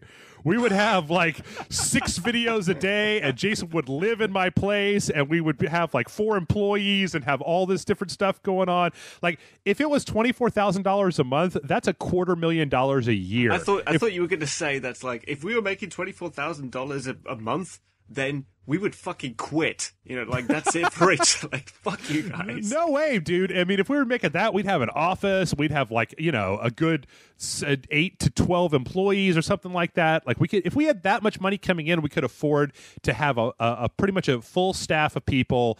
It would lighten up the load on a lot of us. And the thing is that I don't want people out, I don't want this to come across, Nick, like I'm asking people for more money, all right? I don't want it to seem like the reason that I'm talking about this is because I want people to give us more money. That's not what I'm saying. What I'm saying is I don't want people to think that Jason and I are making $24,000 fucking dollars every month, and that I'm still drinking $2 Lone Stars on the weekend because you're cheap, basically. Because I'm cheap. Yeah. That we spend that of that $24,000 that we take $4,000 a month and run this website with it, and then we spend $20,000 on fucking hookers and drugs and shit on the weekend. Like, no, sir. So I don't know. I just thought that was funny when somebody said that. And I was real quick to jump in there and just be like, actually, no, I just want to get this straightened out because yes, yeah. That would be amazing if we were making that much money. I'd have to hire somebody to be my boss at that point, just to be like, I'm going to tell you, Jeff, what to do with this money because you don't know what to do with $24,000 every month. I go, yeah, that sounds about right. I don't really know what to do with that. I mean, at this point, Nick, I'm so internet blue collar. I wouldn't even know what to do with $24,000 every month. Like, I buy a big house and a nice car, and I would still be like, and now I've got $23,000 left over. Like, are you kidding me? You're held back by money. I mean, fucking, we all are. I mean, like, all I could think about is like, if I had $24,000, I would like, use that to invest in the website. Like make it bigger, better, more epic. Mm-hmm. Yep. So, yeah, that's just a quick aside, you guys. I thought that was, I mean, the guy who posted it last week, it's like, I just wanted to say, like, no. I would just like to say, bless him. That's quite sweet. Yes, no, and you know what? I would love nothing more than if we were making that much money, but I just wanted to be clear that Jason and I are not pissing away all of you guys' donations on nothing. Well, maybe Jason is. You wouldn't put it past him. Hell no. Jason's got a freaking day job, Nick. Like, there's only one of us that does this full time, and that's me. And then I do it all. When I say full time, I mean like I get. Jason has an expensive nightlife. Is all I'm saying. Maybe. Anyway, next question comes in from Josh, and Josh says, "Hey guys, I've got a brown nosing question, but please don't hold it against me. I'm not going to hold it against him. I love brown nosing questions. As a fan of Rage Select, it's difficult to understand the day-to-day stuff that you guys go through in running this website. Is there any way you could do a behind-the-scenes video? Something like Coppola's Hearts of Darkness documentary about the filming of Apocalypse Now. You could film Jason having one of his episodes running around naked in a Bangkok whorehouse screaming, dive kick, you sons of bitches. Then you and Allison have to hold him in the shower to get him ready for the dojo. Just a thought. Thanks, Josh." I don't think that would work, because I think Jason's like a very different kind of character when he's not on the mic. But I swear to God, if you put like a camera on him or a mic on him, then he just turns into like the biggest douche of the universe. And I'm friends with the fucker. What does that say about me? I honestly think that that a documentary would be really boring because the largest chunks of time that I spend with this website are like making thumbnails and posting videos, and when a video gets screwed up in editing, trying to fix it. It would be me running videos through filters and going, God damn it, motherfucker. Or all the free time where I basically, when I say that, of the video games that came out this year, I have beaten almost all of the big ones. There's a lot of the time that I spend for the website is basically just sitting here plowing through video games. Like, I was even going to say, oh, this weekend I'm going to totally I'm going to just sleep. I'm going to watch The Wire a little bit. I'm going to just, whatever. Then I got the new Legend of Zelda game in the mail. And it's like, yeah, I'm going to watch The Wire while I play the new Legend of Zelda game because I can't stop playing that new Legend of Zelda game. It's really good, Nick. It's really good. Yeah. Earlier on, when they said they were making a spiritual successor or a sequel or whatever to A Link to the Past, I was just like, oh, you motherfuckers, don't you do it. But this game is actually really good. Not as good as Link to the Past, but it's weird because it's kind of a remake and it's kind of a throwback and it's got elements of the two things. I haven't gotten to the end of it yet, but so far I'm really, really enjoying it. I guess I see your point. I mean, like, if it was, if it was just filming us, like when we're not recording, I'm thinking that it will just be filming you and Jason talking about the complexities of the business side of Rage Select, while if I was in the room, I'd just be playing with your dog, waiting for the next recording. Well, when Jason and I go out, we take a break after every video that we record, because we record a lot of videos in succession. We record, 4 or 5 videos in a day and then put them up over the course of the next few days. But when we're not recording the videos, we just we go out to my back porch, a lot of times, and smoke, and we'll sit there and just talk about other shit we've seen on the internet. But, most of Jason and I's interaction is recorded. When we see each other at the bar on Friday night, I'm just like, I don't want to talk to you. I'll talk to your wife or some of the other people that are there, because him and I talk we talk to each other for a living, Nick. It'd be like, if your job was to talk to somebody for like 3 hours every single week, well, it's just like, it's when you have any friend, right? Like, when you make a new friend, it's great because you make a new friend, and that person, oh my God, Nick, they've never heard any of the stories that you've already told all your other friends a million fucking times before. Like, you totally tell them the time that you did that one thing, and they're like, oh my God, did you really? And you're like, yeah, I did. It's so nice to be able to tell this awesome story again, whereas your other friends are like, yes, Jeff, we know you bungee jumped one time. It was, yeah, we've heard this story a million times. Fucking whatever. Just, what have you done this week? I'm like, well, I played a bunch of video games and ate some cheeseburgers. And they're like, yeah, fucking whatever. So yeah, it's you end up trying to come up with new stuff to talk about, which is, I guess, one of the reasons why a lot of times Jason and I end up going off on very strange tangents, is because we've already run through the whole, like, well, one time I did this and one time I did that. We got that out of the air the first year we were doing this, as opposed to now. You know what? You should try it. I think you should get like an intern who just to shoot it and get the best editor in the world to try to like cut up all the best bits to make it look interesting. Because I would love to see it. It'll be one of those things where we film like 14 hours worth of video, and then we've got like a 12-minute documentary. Like reality TV, where somebody could cut like the best 4 or 5 minutes out of the entire 12 hours that we do and put it together. That would be perfect for YouTube. That's all you need. Yeah. Yep. All right. Our next question comes in from Adam. Adam says, hi, Jeff and Nick. I have been an Xbox user for the last 10 years. I haven't owned a Sony console since the OG PlayStation. I was planning on getting an Xbox One in the spring, but when you said the build quality wasn't up to par and the power supply was the size of a Volkswagen, it made me have second thoughts. Was there ever a time where you were excited about an electronic system, game console or any other, but when you found out it had a poor build quality, you completely changed your mind about buying it? Which do you think is more important, of the quality of the hardware versus quality of the functionality?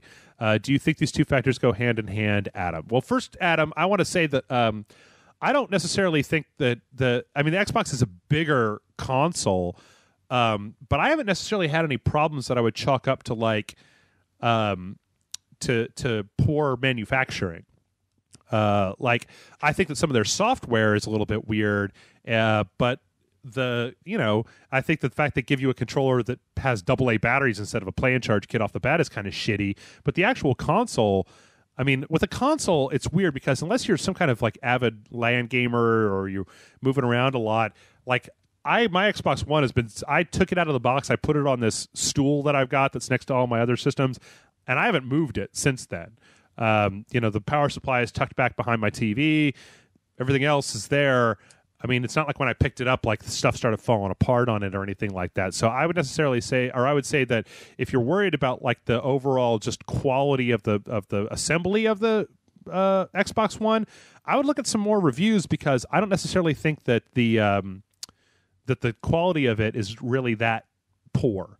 But the question in general becomes something that's better for both of us. Nick, what do you think? Have you ever bought something and then you get it home and it's kind of just a piece of crap and you're like, fuck, man? Or have you ever heard somebody say that like something like the actual physical quality of it is garbage, so you didn't get it because of that?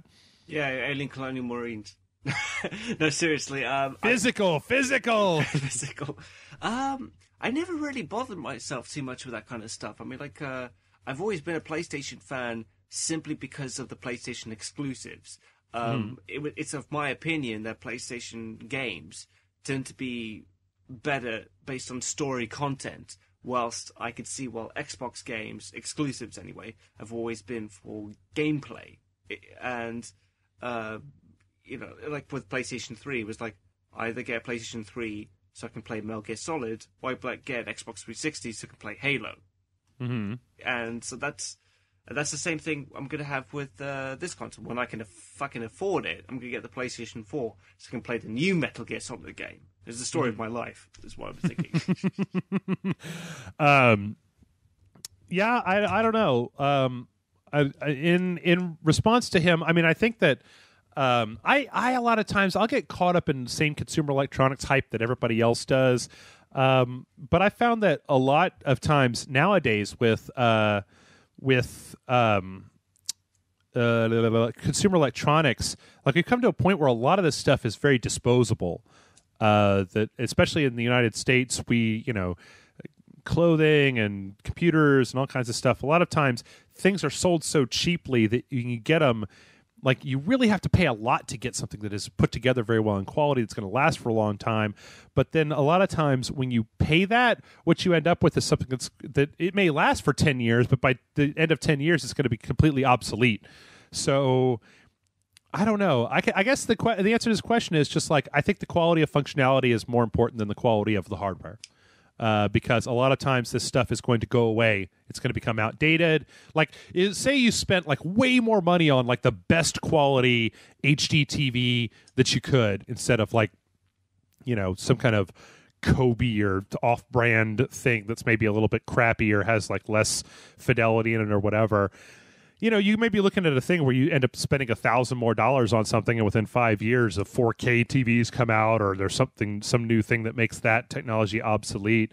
So I think that the actual, if I can get like a good 2 or 3 years out of the whatever it is that I'm getting, I'm fine with that.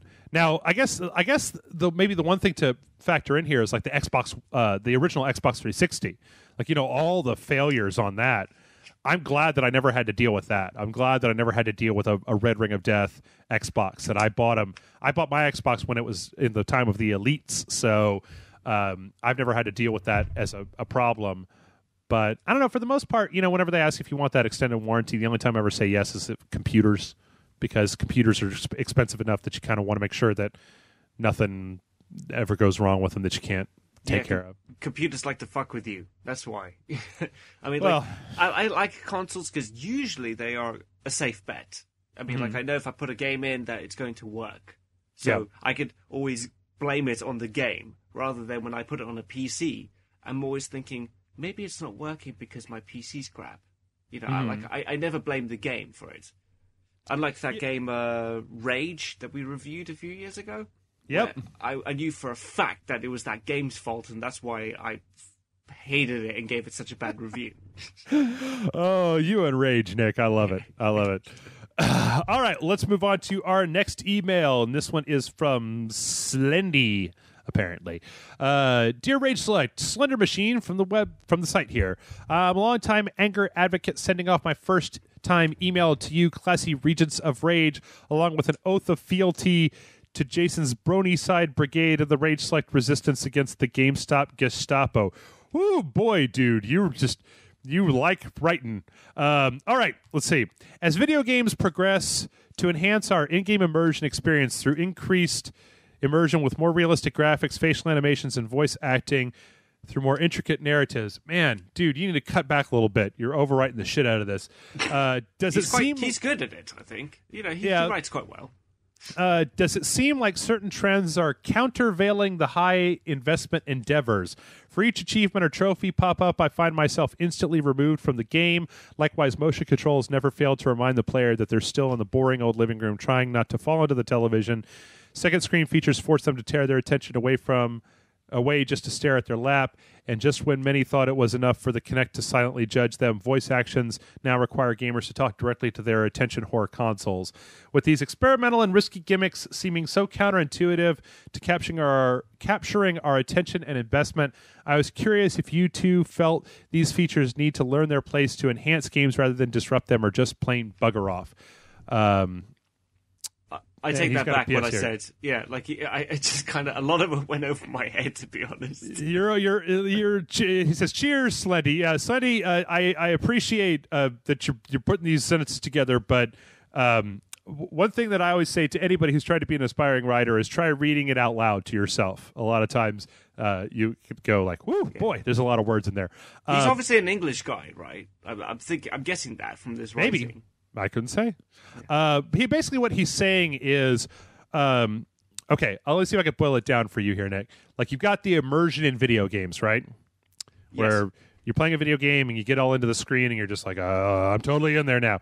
And that he finds that achievement pop-ups, motion controls, second screen experience, and like Kinect voice or camera type of functionality are doing nothing but breaking. He feels they are breaking people out of that immersion. That by forcing your attention away from the simple playing a game with a controller thing, that you are starting to bust up the immersion that players are getting in their games by forcing them. I totally agree with that. I mean, it really brings you out of the game. There's nothing worse like you're playing, I don't know, Mass Effect 3 during the last speech where your friend is dying and he's like, "I'm proud of you, Shepard." And then like a little invite pops up and like, fuck off, dude. Okay, I'm trying to get into the story. I'll tell you one thing that really pissed me off in a game. I was playing Metal Gear Solid 2, and this was actually written into the game where Snake points out to his gun and he goes, "I've got infinite ammo." I'm like, dude, I'm getting involved in the story. Stop pointing out that it's a video game, okay? He points to the headband, right? He points to the headband because that's the thing that gives you unlimited ammo in the Metal Gear universe. That's it. Yeah. I hated that. I think there was no point for it to be in the game in the first place. Yeah. Well, Metal Gear, I don't know. Metal Gear has always been a little bit like Metal Gear has broken the fourth wall a couple of times. You know, Metal Gear 1 where they want you to look on the back of the box to find Meryl's codec, and Metal Gear Solid 1 where you have to switch the controller to different controller ports to fight Psycho Mantis. You know, there's been some stuff in the Metal Gear franchise where they have. Metal Gear Solid 3 is maybe the one that did that the least. The only thing I can think of that really did that in Metal Gear Solid 3 was where they have the at the very beginning where they ask you like, "I liked Metal Gear Solid 2," and suddenly it starts the game with the Raiden mask on, and you're just like, no, stop it! What is that? But I don't know. I mean, I think that a lot of this stuff, like, I'm going to play devil's advocate here for a lot of the people in the comments who I know will be saying these things. You can always turn a lot of this stuff off. Like, for the most part, a lot of this stuff tends to be optional. Now, motion controls, some games, you know, especially on the Wii, you don't have a choice with that. And that's one of the reasons that I don't play as many Wii games, is because I don't like it. Like, I'm pretty famously when the last Zelda game, when the one on the Wii came out, I was saying that, like, I thought that game would have been like 5 times better if they hadn't have made you swing your sword with the fucking Wii remote, because it was always just I mean, they even had a hotkey. Like, if you held down a button to resync the Wiimote because it kept becoming unsynced and you couldn't use the motion controls right. that stuff, when they force you to use it, that's where it really gets on me. But I'm going to, like I said, I'll play devil's advocate here. For the most part, you can unplug the Kinect, you could turn off notifications, you can disconnect, you can choose to do traditional controls instead of voice controls, or instead of motion controls. As long as you can do that stuff, I don't have that much of a problem with that stuff. And to be honest, I think that there's a certain part of it that is important. Not for all games, but the thing is that what a lot of people tend to forget, and it's one of the reasons that I'm maybe not as hard on the Kinect as some other people. Jason fucking hates the Kinect so much. Me personally, I think that if they could make the Kinect work, I think it would be very interesting, because you would be adding a new element to games that haven't been there before. And if it was able to be added in a, forgive me, Wii users, like a grown-up way, like if games, the thing is that it's one of those catch-22 situations, Nick, right? Where okay, let's say everybody's got a microphone with their PC, with their Xbox, with their PS4. Let's just imagine this world where everybody's got a microphone that they can talk into, so they can talk at their gameplay system. If all developers start trying to put vocal stuff into their games, you could have a situation where that stuff is going to be used and up to a certain point where somebody's going to do it really, really well, right? Where you essentially have like the modern warfare of voice comps, where somebody does it really well, and suddenly you're like, holy shit, this is actually really enhancing my gameplay as opposed to hindering it. But right now, I just don't feel like there's ever been a case where that stuff works really well.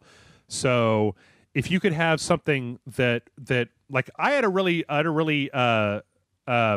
thought that it would be really interesting to have a game where you have the game, you have the controller, but then you also have the voice, and you have maybe some waving your arms around functionality that you can add into the game that is completely optional. I don't know. I mean, like, you remember, you probably never did it, but in Mass Effect 3, on the Xbox 360, Mass Effect 3 had this thing with Kinect where you could just read Shepard's lines. Like, when it came out to the thing where you have the little dialogue tree, you could just... I thought that was kind of pointless, because I'm thinking, but I read faster than I talk, so it'd just be quicker for me to press a button. Well, I think that it would have been different if they would have changed it, because as I understand it, when we did it, I think that what happened was you would say which one of those things you wanted. You would read the line of dialogue, and I've said this before, so forgive me, folks, but you'd say the line of dialogue, and then Shepard would repeat that line of dialogue, and then the other person would respond to him, and it would come back to you. Now, if they changed it so if you were using the Kinect, that other character was looking directly at the screen, and when you read the line of dialogue, they simply responded back to you in kind instead of rereading it again, it could have been more immersive.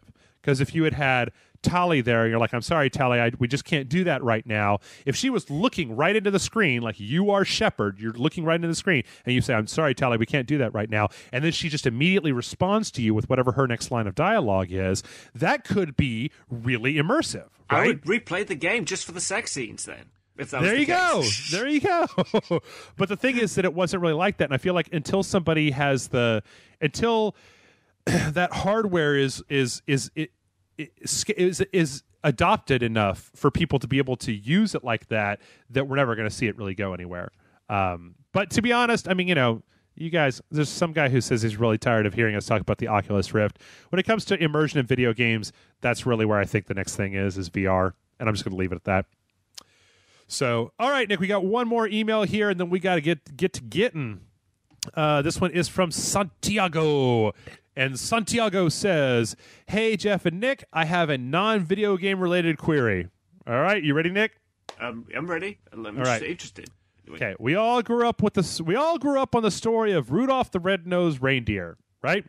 He's he's picked on, bullied, and shunned because of his glowing red nose, but then everybody loves him once he guides Santa's sleigh through a bad storm. Now that I'm older, I wonder why Rudolph didn't say, "Fuck them kids," and refuse to guide the sleigh. What would you guys have done? Stay classy, Santiago. What do you think, Nick?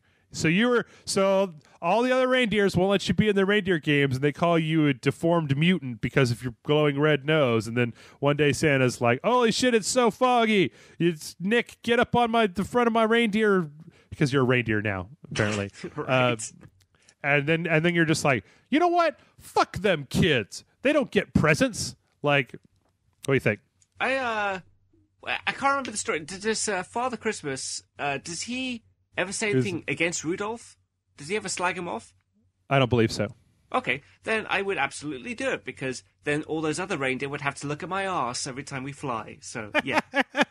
I used to write "suck it" on your reindeer butt cheeks. You're just Exactly. like, you fart a lot of beans before the sleigh ride. That just like the entire time. Yeah. No, you know what? Santiago, I think that what you're saying here really goes a lot into our culture of kind of like internet vindictiveness. That like when they come back and they're like, "Oh my God, no, please, you have to save us." You're like, fuck you, because you know what? The kids who are going to get the presents, they never said that Rudolph couldn't join in their reindeer games. So yes, you will be fucking those Prancer asshole and his Donner and Vixen, all those dumb slut reindeers, you know. Like, yeah, you're going to be fucking them over because they're going to get fired. They're not going to be able to do their job. But you're also fucking over the kids, man. And the kids never messed you up. The kids never told Rudolph that he couldn't do anything. In fact, if there's anybody in this world who would see a fucking giant elk with a light up red nose and just go, "What? That's awesome!" it would be a bunch of kids. They would be like, "Oh my God, dude, let's go hug that reindeer with the fucked up glowing nose. How do you even do that? Can I have a red?" Oh, they would love that shit. They wouldn't be like, "Oh my God, it's a freak, get away," and throw feces and garbage at him, because, you know, maybe high schoolers would do that, like dirty teenagers. But like, you know, don't mess up the kids just because those other reindeer are asshole. That's the lesson to take away from the story of Rudolph, is that, you know, people might be an asshole to you, but there's a whole bunch of other people and they think that you're awesome. So you should totally just fuck them and go like hang out with those other people. That's what I say. That was a fun question. I wish we did more of these. That's why I say, you know, people like sending a last week we got a question of a guy who paid for his friend to get a blowjob on his 21st birthday at a strip club, and he was like, "Should I feel guilty about paying to get my friends, you know, shit like dirty pirate hookers, or get my friend off, and should I feel bad about it?" And I'm like, wait, what did Jason say? I'm really curious about this. It was Kevin actually last week, and Kevin was kind of like, you know, "Hey, if your friend was like, 'All right, lady, sure, let's do this,' like your friend could have always said, 'Well, thank you, ma'am, but no, I'm not really interested in doing that.'" But no. So yeah, I like it when we get questions that aren't completely video game related, because, you know, we get to talk a little bit about other stuff. But yeah, that's a good Christmas related question. I think that Santiago, though, I think you should write the new Rudolph the Red-Nosed Reindeer song, or you could start it out very similar, but then by the end, when Santa says, "Rudolph, with your nose so bright, won't you guide my sleigh tonight?" And then Rudolph is like, "Fuck you, fat man. I'm leaving. I've got a job as an investment banker. You would let me. I'm a flying reindeer. You would let me with your fucking sleigh, Christmas asshole. I'm just fucking leave." That'd be brilliant. I love it. It's a tale for the modern age, really. Yeah. Well, folks, speaking of questions, we can't do this show without your questions. So if you would like, please send them to mail@rageselect.com.